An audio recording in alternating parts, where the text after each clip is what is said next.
Chapter 1 is going to be, it's kind of a mix of we get our calculator and we don't get our calculator. So we're going to do some functions here. Chapter 1 is going to focus on functions. And so sometimes we can graph our functions on our calculator, and sometimes we're just not allowed to. We're going to need to know the basic shapes of graphs, like parent functions, of all kinds of stuff in this chapter. But for this lesson today, we're allowed to use our calculator, okay? So we're going to start with 1, 2a. Like I said, we're skipping 1, 1. And we're going to do functions and their properties. Oh, already? We just started. Functions and properties. So today we're going to have A, B, and C. No, literally yesterday I went all the way to G, I think. Yeah, it was terrible. I was even like, this is way too long. So let's first start by talking about relations. Okay? Relations. Now, relations are just, things that relate together, just like the word says. So I'm relating this number with this number, but doesn't necessarily have to be a function. So what makes a function? In Algebra 2, we studied functions all year long. We studied linear functions, quadratic functions, log functions, exponential functions. Remember those? And then we got all the way to Chapter 10, and we didn't do functions. What did we do? Conic sections. Do you remember those? Circles, ellipses, hyperbolas. Yes, you do. Don't shake your head at me. You remember. But those were not functions, okay? So we study functions most of the time. Sometimes we don't, but most of the time. So a function, functions are rules, or a rule, whatever, rules that assign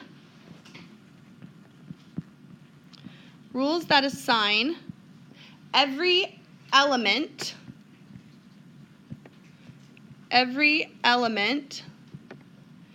in the domain. We're going to talk about domain and range a lot today. Do you remember domain and range? Every element in the domain, a unique element in the range. A unique element in the range.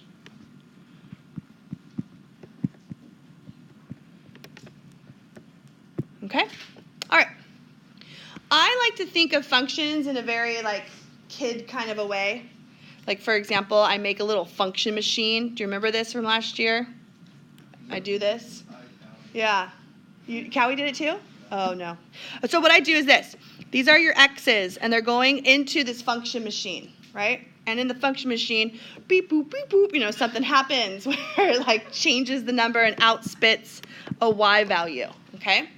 So what happens is, let's say 3 goes in, outspits 9. Maybe it's the squaring function, okay? Now, this is the same function. You cannot have 3 go in and outspits 12 now, okay? That's not going to work. So what a function is when you put a number in, you're going to get one number out for that thing. Now, you could put -3 in and outspits 9. That's okay. But every one that you put in here, there's only going to be one that comes out there, okay? So basically, what I like to think of it as the X's cannot repeat. Okay, it's a good way to tell a function. So we have a couple of ways to tell if something's a function. First of all, the X values cannot repeat. I'll show you what I mean by that. X values cannot repeat to be a function. So you cannot have 3 match up with 9 and then 3 match up with 12. That's just not allowed, okay? It doesn't work. What kind of a function does that? Nothing. Now, if something is not a function, then that's fine. Sure. Okay. The other way we can tell if something is a function is when you graph it, you do what? Do you remember this test that we do? Vertical line test. Yes, the VLT. Sounds like a delicious sandwich every year. The VLT, vertical line test. The vertical line test says if it's a function and you draw any vertical line on the graph, it can only touch one time. So for example, let me plot these points right here. If I have 3, 9, that's -3, isn't it? Oopsie woos. If I have 3, 9, let's forget about this one. Look at, okay. And then I have 3, 12. Well, come on, you can tell right away that that is not a function, because if you draw a vertical line right there, it's going to touch twice, okay? So it cannot be a function. Now, why are functions so important? They just are. We just use them a lot. Like so many things are functions. Yeah. So let's talk about number 1. Is this a function? Yes or no? So your first questions that you're going to get in your homework are going to be yes or no. You love those. You have a 50-50 chance of getting it right. And you don't have to show any work. 2 things you love. So is this a function? Letter A. Y equals x squared plus 3. Now, some of you might have to graph this, okay? But some of you know what that is, right? Just by looking at the function rule or the relation rule. I'm not saying if it's a function or not. You know that that is a what? Parabola. Yes, it's a parabola. Some of you even know that it's a parabola that's been shifted up 3. Some of you know that. Some of you are like, now I know that. Yes, okay, so this is just a parabola. It's an x squared, but it's been shifted up 3. You did that in Algebra 2, way back in lesson 2.7. It was a long time ago. Okay, so are parabolas functions? Parabolas that open up or down? Yes, they are. All parabolas are functions that open up and down. Now, what if we did this instead? Y squared equals x. Do you know what that is? That we did in chapter 10. That is a sideways parabola. Bless you. See how normally our parabolas are y equals x squared? Well, this is x equals y squared. It's ones that go side to side. Is that a function? No, definitely not. Vertical line test, it fails. So that would be no, not a function. Now, I'll give you a little helpful hint. Anytime y is squared, it's not a function. It's not. You know why? I'll show you why. If you were to solve for y here, you would have to take the plus and minus square root of x, okay? So if I plug in, say, 9. If I plug in x equals 9, you know what I get? 2 answers. I get y could be 3 or negative 3, right? So that's why it's not a function. I can't have this one going in and 2 numbers popping out for it. Not a chance. So anytime y is squared, and that's a good thing to look for. So if I said x squared plus y squared equals 25, and some of you know because you loved chapter 10 last year so much, what is the graph of that? Do you remember? It's a circle. Yes. Wait a minute. How come all Miss Cowie's students said it was a circle and mine didn't? What's that all about? I taught you this too. It's a circle. Do you remember what the radius was? 5.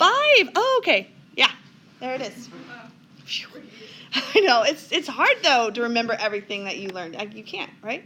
There's things I even forget each year. I have to remind myself. So not a function. So the answer would be no.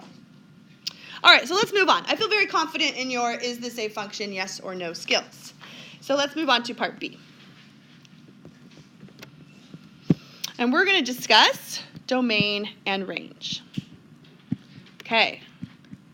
We did domain and range in Algebra 2, but on a very limited basis. We did just a teeny bit of it. Some of you guys who've taken other courses, you may have a really good knowledge of domain and range, super easy. But in our Algebra 2, it wasn't all that great. No offense. Okay, so first of all, let's discuss what domain and range, what they are. So domain, these are the independent variables. Okay? They're independent. They're independent because if I was going to take some numbers and I could just pick them from anywhere, I just plug them in. They're independent. Now the range, these are going to be dependent. The y values depend on whatever x values you've chosen, right? That makes sense. Okay. The domain is called the input. And of course the range is the output. And that reminds me of my little function machine. What else can we say? These are the x values, and these are the y values. Okay, so knowing that, we are going to have to find the domain and range of things. Now, we usually find the domain is more important than finding the range. And we're going to do the domain algebraically, okay? We're not going to graph these. So we're going to find the domain. And a lot of times I like to ask myself, what can x not be? See, the domain are the x values, but it's easier to say what can it not be instead of what can it be. So let's look. Suppose you have f of x equals 2x plus 1 over x minus 5. Okay? We're going to study those in the next chapter. We're going to graph them and find their asymptotes and do all kinds of fun stuff by hand. But right now, you know, we can graph. But if you look at this, you know this is a fraction. Okay? You can plug anything you want to in the x up top. But there is a restriction in the denominator. You're not allowed to have what? 0. Oh, yeah. No. You did it. You did it right. Yeah. You're not allowed to have 0 in the denominator, so we're not allowed to have 5. So x can't be 5. Just can't. A lot of times people will say, oh, x can't be 0, because they know that 0, it can't be in the denominator. But it's what makes the whole thing 0, and you got it right. It was 5. So you could say, if I was going to ask you, find the domain, you could say all real numbers except for 5. You really should say all real numbers, but then say what it can't be, 5. Now, if you want to write this in interval notation, you would write negative infinity to 5, union 5 to infinity. I'm okay either way, all right? If you want to write that in interval notation, that's fine. If you want to just write it like, you know, all real numbers except for 5. I like that. I like that better, actually. All right, let's try this one. F of x is equal to the square root of x plus 3. Okay, so we want to find the domain of this. The domain is what values of x can I use? Am I allowed to plug in 0? Sure. Square root of 3, great. But am I allowed to plug in negative 5? No. If I plug in negative 5, I get imaginary. We're doing only real numbers. Okay? So now we have to set up an equation for ourselves to solve, or an inequality. We need to say that this x plus 3, that stuff in there, has to be greater than or equal to 0. Do you agree? Stuff inside of a radical has to be greater than or equal to 0. And so then I subtract 3 to the other side, and this says x has to be greater than or equal to negative 3. Like I said, if you prefer that, I'm not going to make you write interval notation. I wanted you to know it in the chapter P. But now, you know, you can write it like that, or you can write negative 3 to infinity. Either one. Whichever one you feel good about. Okay, you try one. Ooh, here's a tricky one. Let's call it g of x. The original OG. G of x equals the square root of x over x, no, I'll be nice. X minus 10. All right, you go ahead. You do this one. It kind of combines the last two. Okay? You find out. Write down what you think the domain is. All right, so I'm assuming, I think you know that x can't be 10. You probably wrote that down. That's great. Okay, but there's also a restriction on the square roots, right? So this x has to be greater than or equal to 0. So you have to have both. So numbers greater than or equal to 0, but not 10. Anybody get that? Yeah? Oh, good. Like all of them got that. Okay. You know, they can't see your hands, so who are these they? Let's see. Oh, now we might have a situation, and this is called relevant domain. Like, for example, the domain of the number of students in the classroom today. Okay, this is a situation. It's a model. Students in the classroom today. This is a little bit different. This is different than having just a function, like an algebraic equation up here. This is a situation, a real life thing. What's the domain of the number of students in a classroom? Can I have 1.3 students in the classroom today? No. I can have 0, 1, 2, 3, dot, dot, dot. I don't think you can have infinity, but you can have quite a bit, okay? You know, that's kind of tricky. You could say whole numbers if you wanted to, if you remember that whole numbers. If you said counting numbers, that would be wrong because 0 is included, okay? So that's kind of a different kind where it's a situation. We don't do those that often. Here's another situation. V equals 4/3 pi r cubed. Where are my geometry people at? Any geometryers out there? What is that? Volume of a sphere. Yes, good. I barely knew that. No, just kidding. Volume of a sphere. Okay, if I'm going to talk about the domain for this problem, the domain is going to be the r values. And if I have a sphere, I can plug any number I want to in and cube it, but for this situation, it being a radius, r would have to be what? Greater than 0. Okay? Now, if that was just a normal equation with r cubed, yeah, x would be all real numbers or r would be all real numbers. But because it's a situation, you have to think of its relevant domain to the problem. Do you like those? Doesn't seem like it. Okay, let's do some, what are we at? Number 3. Let's do some ranges now. Range is a little bit more difficult to see. Some of you can do them algebraically because range are the outputs. When I plug in x's, what outputs am I getting? For the range, you are allowed to use a graphing calculator, okay? We're going to graph these if you need to. If you don't, that's great too. So let's do this one. Find the range. Let's say we have a function, f of x equals 2 over x. Okay. I don't know if you've ever graphed something like this on your calculator. You may have. So yeah, go ahead and get your calculator out, and we'll see what this looks like when we graph it.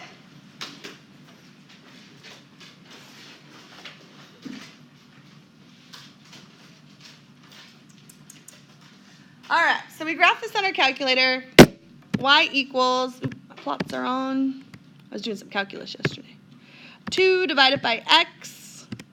Hit zoom 6, normal window, and there it is. All right, we're going to graph these next chapter, like I said. But if you look at this, and you can follow it, you can trace it out on your calculator, but it goes like this. It goes right along the x-axis, and it goes right along the x-axis over here, and it doesn't touch. Okay? So let's talk about the range. The range are the y values. Are all the y values working here? No. There is a y value that is not working. 0. There's an asymptote there. Okay? There's an asymptote at y equals 0. It's where the function just kind of hugs as it goes out to infinity and negative infinity. And so the range for this would be all reals except y is not 0. Don't forget range is y. And actually that's the domain of this too. And you can always go to your table, which is second graph. Oh wow, I'm way down at negative 25. No, I'm going the other way. Do you know how to get back really quickly to like 0? You go to table set 0, and then go to table. Hi, we switched seats. You're over here by the window, the 4th seat. Yeah, welcome. I'm glad you're here. We were worried about you. She's just sleeping in today, just like, right? Okay, so now let's try this one. Let's find, oh, this one you did last year. G of x equals negative x squared minus 3. Okay. Some of you don't even need to graph that on your calculator, which is great. This is the graph of an upside down parabola that's been shifted down 3. Yeah? Okay. If you want to graph it on your calculator, that's fine. Okay. So what would the range of this be then? Y would be less than or equal to negative 3. Yeah. And you did that last year in Algebra 2 in Chapter 4. I remember because I always showed that way. Those are where your Y's are going. And the domain, what was the domain? Do you remember? All real numbers. And everyone's like all excited. It's like, ooh, I get to write that every time. That's 1 point. I get right. Let's try one more. You try this one. Letter C. H of x equals the square root of x plus 1. All right. So 2 ways to do this. One, you can think of what numbers are coming out of this thing, because we're thinking of the range. What are my h of x values going to be? Or you can graph it on your calculator and take a look at it, okay? You might start getting used to some of these too. When you see a radical like that, and you go to your calculator and you graph it, we're going to learn how to do these. It's just shifted 1 to the left, and it's the top half of a parabola. Is that what you got on your calculator? Something that looked like that. Okay, so what is the range? The range would be what? Y is greater than or equal to 0. Okay, so it starts right here at y is 0, and it's all the numbers of y up. There's nothing down here below 0. And think about it. Numbers that pop out of this thing are going to be 0 is the smallest, and from that, they all have to be bigger. And you can write that as 0 to infinity if you like to. Okay, anybody need like a stretch break? Because I'm going to go to the last part. Are we good? Just plow through? All right. If you need to get up and sharpen your pencil or just, stand up, that's fine. Okay, last part. We're going to talk about continuity. Continuity is a very important idea in calculus. Because we take derivatives of things, and when they're continuous, it's stuff we talk about. Okay, so continuous at a point if the graph does not come apart at that point. So basically, polynomials are continuous functions because I did not lift up my pencil when I drew that graph. Okay, the one that we did up here, which was the graph that looked like that and that, that's not continuous. Okay, this is a continuous function, and this one is not continuous. So there are 3 different types of discontinuity, and you need to know these 3 types. So here they are. 3 types of discontinuity. The one I drew up there is one of them. Continuity. There's actually 4 types, but this book only does 3. So don't feel like you're getting gypped in your education. You'll be fine. All right, let's go over them. The first kind is called a removable discontinuity. We call it a removable. Now, a removable discontinuity is going to be a hole in the graph. Okay, it's a hole at x equals some value. X equals a. Okay, it's going to be a hole in the graph. So, for example, you could have something that looks like this. Your graph's going along, looking nice, and then all of a sudden, at some value, we'll call it a, it has a hole in the graph. We're like, what is that? Yeah, we don't do these a lot, but that's what it is. Okay? It's a circle. I couldn't draw it because of this pen. But yeah, that should be a circle there. Let me show you an example of a removable discontinuity. So here we go. What are we at? 5? Number 5. 4? Oopsies. Number 4. That's really gross, huh? Let's do this one.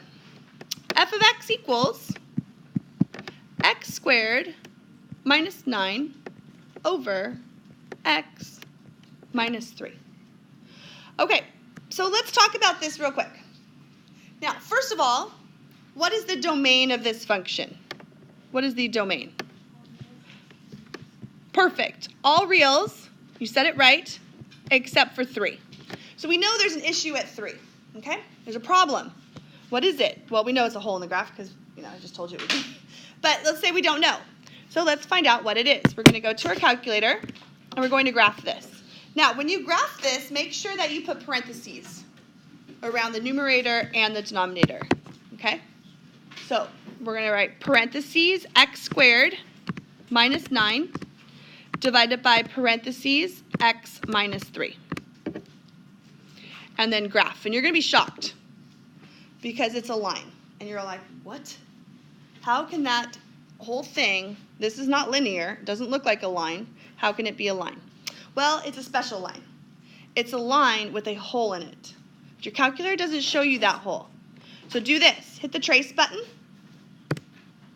and plug in 3. So we're going to see what x equals 3 and hit enter. There's no y value there, is there? You see, y is blank. Okay? So although the graph doesn't show a hole, there is a hole in the graph. So if you were to graph this thing at 3, 6, you probably don't know the 6 part, or maybe you do. If you go to the table and you look x equals 3, there's an error, and look what's on either side of it, a 5 and a 7. It's a good way to see that it's 6. Anyways, there's a hole in the graph right there, and then it goes through here like that. Okay? So if I asked you, I gave you this function, the question would be, where is it discontinuous and what type of discontinuity is it? And you would say, at x equals 3, there is a removable discontinuity. Don't call it a hole. Call it by its proper name, which is removable. Okay. Do you want to know why? Are you wondering, like, why? If you were to, or you're just like, nah, I'm good. If you were to factor the top, it would be x plus 3, x minus 3. And then you have an x minus 3 in the denominator. Do you see what happens? Those reduce, and you just get the line x plus 3. Okay? But you have to go back to the very original one. This is just a line with a hole in the graph at 3. All right, let's find out our other two, and then we'll be done. Number 5. Oh, sorry. Number 2.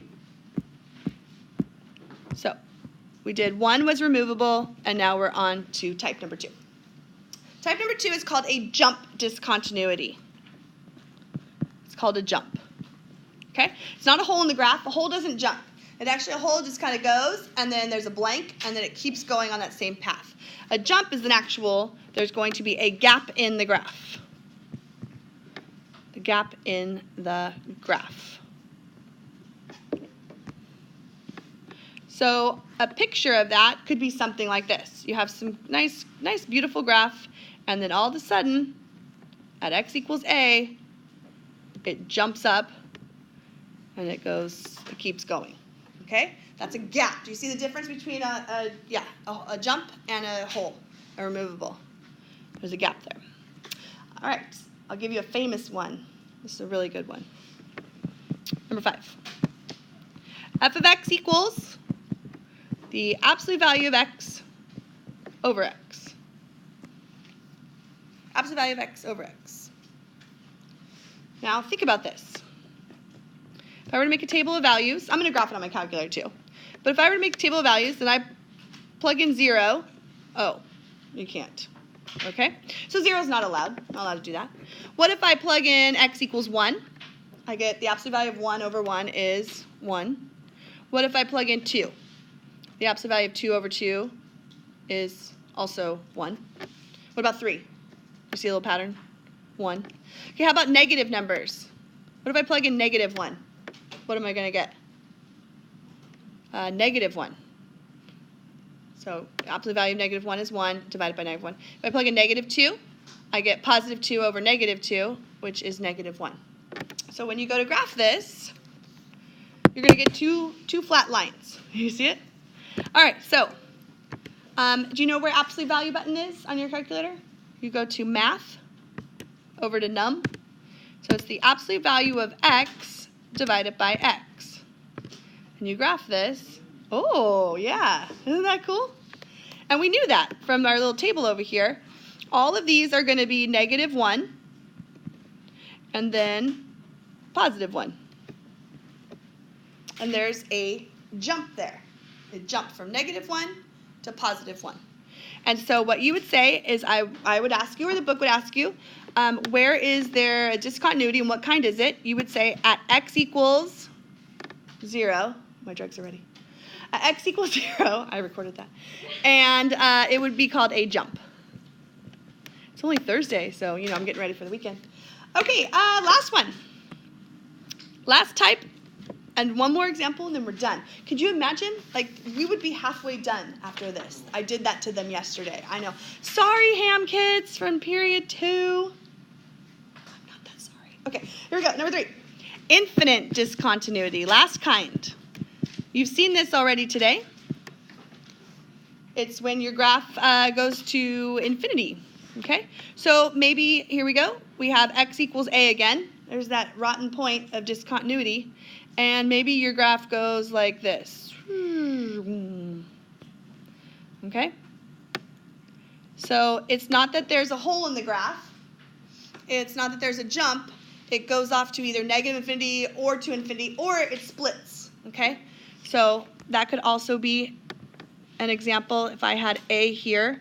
And I have a graph that goes like that, and then another one that goes like that, okay? It could go off to positive infinity, negative infinity, or split. Bless you. And we've seen those already today. Let's just do one. Number 6, last question. F of x equals x plus 2 over x minus 2. Okay. By the way, the ones that are removable discontinuity will look a lot like the infinite, but we can't reduce this out, okay? The holes happen because I was able to reduce that out. This one right here, it's going to have an asymptote. We're going to talk about that more tomorrow. So let's graph this one and see what it looks like. Oh, shush, shush, shush. Okay, so x plus 2 divided by x minus 2. First of all, before I even graph, you can tell what the problem is, right? I always call it the problem area of this function. This function has a problem, right? The problem is at x equals 2. We're not allowed to have x equals 2. So at x equals 2, there's going to be some type of discontinuity. Let's find out what it is. And when you graph it, it looks like that. Okay, and so this, as you approach 2, as you're getting closer and closer to 2, your y values are going to negative infinity. As you're approaching positive 2 from this side, from the right, your values are going up to positive infinity. And so this would be an infinite discontinuity. So those are your 3 types. They're very different, but they're all discontinuous.